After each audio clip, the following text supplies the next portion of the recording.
Assalamualaikum warahmatullahi wabarakatuh. Salam. Buya, saya mau tanya, kalau ada istri yang tidak mau diajak, berhubungan badan dengan alasan sakit dan belum mau punya anak, apa yang harus saya lakukan sebagai suaminya? Dan apa yang harus dilakukan ketika syahwat saya memuncak sedangkan istri tidak mau sama sekali? Terima kasih. Baik. Jika seorang istri tidak bisa melayani suami karena udzur, misalnya sakit, atau karena haid, atau karena nifas, karena sakit, maka istri tersebut dimaafkan, tidak dosa di hadapan Allah. Tapi jika ada seorang istri menolak diajak berhubungan oleh seorang suami, sementara tidak ada udzur, bukan karena haid, bukan karena sakit, kok tidak mau, ingat, dengar ancaman dari Nabi. Idza da'a ar-rajul imra'atahu, jika ada seorang laki-laki mengajak istrinya ila firashihi, ke atas ranjang, fa'abat, kok perempuan itu ogah-ogahan, dan model wanita itu banyak ogah-ogahan. Kalau sudah suaminya mengajak mau macam-macam, ngangkatin nasi lama-lama, menutup pintu lama-lama, ini model perempuan tuh. Nidurin anak lama-lama, sampai suaminya stres. Nah itu alasannya, padahal suaminya sudah mulai tadi manggil-manggil, dia nggak paham-paham. Bukan nggak paham, memang itu penyakit perempuan. Perempuan yang kurang paham. Kalau mengerti hadis ini, lihat, fa'abat, lalu kok ogah-ogahan sang perempuan tersebut. Fabata ghadbana, kemudian sang suami tadi semalam suntuk kok ngedongkol. La'anat hal malaikatu, maka terkutuk, dikutuk oleh malaikat, didoakan jelek, dikutuk oleh malaikat hatta tusbih, sampai pagi. Hadis ini bagi sebagian orang dianggap hadis merendahkan wanita. Masa gitu aja dikutuk malaikat? Anda memang bukan orang harmonis. Ini ada orang-orang yang Islam ngaco itu menganggap ini hadis merendahkan perempuan. Tapi bagi saya, bagi kami waktu membaca ini adalah hadis yang paling indah untuk perempuan. Coba, seorang perempuan diajak suaminya kemana? Naik gunung? Ngangkat batu? Berjemur? Ke tempat yang paling indah di rumah kita, di atas ranjang. Ini kan paling enaknya, bukan? Kalau ada seorang perempuan suruh ngangkat batu oleh suaminya, kok nggak mau, dikutuk malaikat, bukan begitu kok. Diajak indah, makanya dalam pemahaman kami ini adalah hadis yang paling indah untuk perempuan. Sudah begitu ya ancam, kalau nggak mau awas, suruh enak, suruh seneng, nggak mau diancam, awas ya. Duh, enak bener itu. Dikutuk malaikat sampai pagi. Ini hadis paling indah. Artinya apa? Jangan sampai Anda sebagai seorang wanita semacam itu. Dan tingkat ogah-ogahan itu macam-macam, sampai tidak melayani suami, dosa besar. Ada tingkat ogah-ogahan yang tadi itu, yaitu nutup pintu aja lama-lama banget, muter sana ini, ngangetin sayur, ya ada aja. Biasanya nyuci piring besok, gara-gara suaminya pengen langsung nyuci piring malam itu.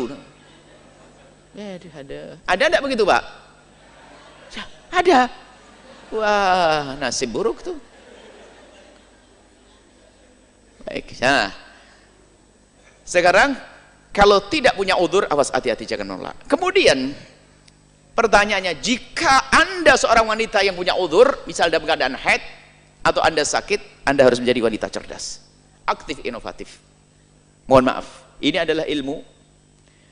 Kadang-kadang seorang wanita kalau sudah haid itu langsung libur, full libur, sholat tahajud libur, masakin sarapan libur.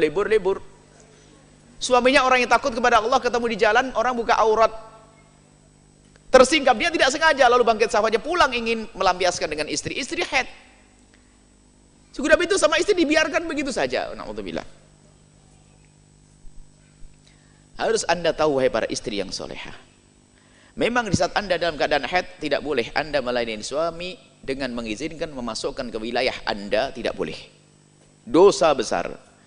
Tapi Anda bisa menyenangkan dengan bermacam-macam cara. Dengan bermacam-macam cara. Yang penting tidak masuk ke wilayah tersebut sampai suami puas. Apakah dengan mohon maaf ini mufakhadah dengan paha atau dengan tangan, asalkan tangan istri, maka suami tidak dosa. Tapi kalau suami mencari kesenangan dengan tangannya sendiri, Anda ikut dosa. Mungkin Anda sekedar demam kan di sini, yang lain kan tidak demam. Anda layani sampai dia selesai. Ini loh cerdas wanita. Jangan sampai seperti yang bertanya tadi, stres dia. Awas, ya selesai ini. Kasusnya sudah selesai. Punya ilmu ya. Nggak boleh suami sampai, karena suami Anda mungkin orang yang sangat soleh, tidak mau melakukan keharaman. Sementara godaan di luar biasa besar. Naudzubillah, lalu bangkit syahwat. Atau ya suaminya, istrinya begitu, gara-gara haid sudah libur semuanya. Anda bercumbu dengan suami sampai dia tuntas selesai. Yang penting jangan masuk wilayah itu. Jangan masuk lewat belakang. Dalam keadaan suci pun lewat belakang adalah haram, dosa besar. Jangan masuk wilayah depan dalam keadaan haid. Kalau Anda punya sakit, Anda bisa melakukan. Yang penting selesai. Suami, jangan sampai suami mencari kesenangan dengan dirinya sendiri. Apalagi naudzubillah melakukan zina di luar gara-gara seorang istri, naudzubillah. Baik. Kemudian sisi lain, hei para suami, termasuk dosa Anda jika memaksa istri untuk melayani dengan cara yang khusus tadi jika istri tidak mampu mungkin dalam keadaan sakit. Anda tidak boleh memaksa istri dalam keadaan sakit untuk melakukan itu. Mungkin ada lain lagi, misalnya istri sakit, sakitnya adalah sakit urusan mandinya. Jadi ada istri kalau kesentuh air, Masya Allah. Maka Anda di kasus yang semacam itu jangan takut mandi. Anda tetap layani suami, Anda boleh bertayamum. Agak debu, tayamum. Kenapa? Anda kalau bersentuhan dengan air akan merasa sakit. Maka tetap ada caranya. Yang penting urusan yang satu ini tolong diselesaikan dengan ilmu juga. Jangan sampai dibiarkan suami terlantar. Nah, suami terlantar stres, naik pitam, makanya emosian. Jadi, dan di sisi lain, wahai para suami, kalau Anda melihat istri Anda sakit, Anda harus mengerti. Jangan Anda paksa untuk melayani Anda dalam keadaan sakit. Apalagi yang mungkin dia tidak akan bisa melampaukan. Sampai Nabi itu mengajarkan agar suami itu kalau mau pulang ke rumah itu memberi tanda, jangan bikin kejutan. Bayangkan suami seenaknya, istri lagi tidur enak-enak dibanguni suruh melayani. Ini Anda zalim. Mungkin Anda sudah kasih tahu, Ma atau Umi atau Neng, ya, saya mau pulang nanti jam 12. Padahal kalau sudah ngasih jam itu berarti Anda siap-siap, gitu loh. Yang faham, cerdas, suruh belanja tok cerdasnya, ini kan repot. Ya seperti itulah. Semoga Allah menjaga kita semuanya. Nah, alasan tidak mau punya anak, naudzubillah. Bagaimana tidak mau punya anak lalu tidak melayani? Dengan ada, kalau belum punya anak, kasusnya adalah banyak hal. Mungkin ada bisa dengan azl, dengan mengeluarkan sperma di luar dan sebagainya, itu ada. Tapi jangan sampai hubungan suami istri seperti itu, gersang itu, panas, tidak indah itu semuanya. Semoga Allah menjadikan hidup kita indah dalam cinta karena Allah Subhanahu wa taala. Wallahu a'lam bissawab. Setelah Anda menyaksikan video ini, jangan lupa berselawat kepada baginda Nabi Muhammad sallallahu alaihi wa alihi wa sahbihi wasallam.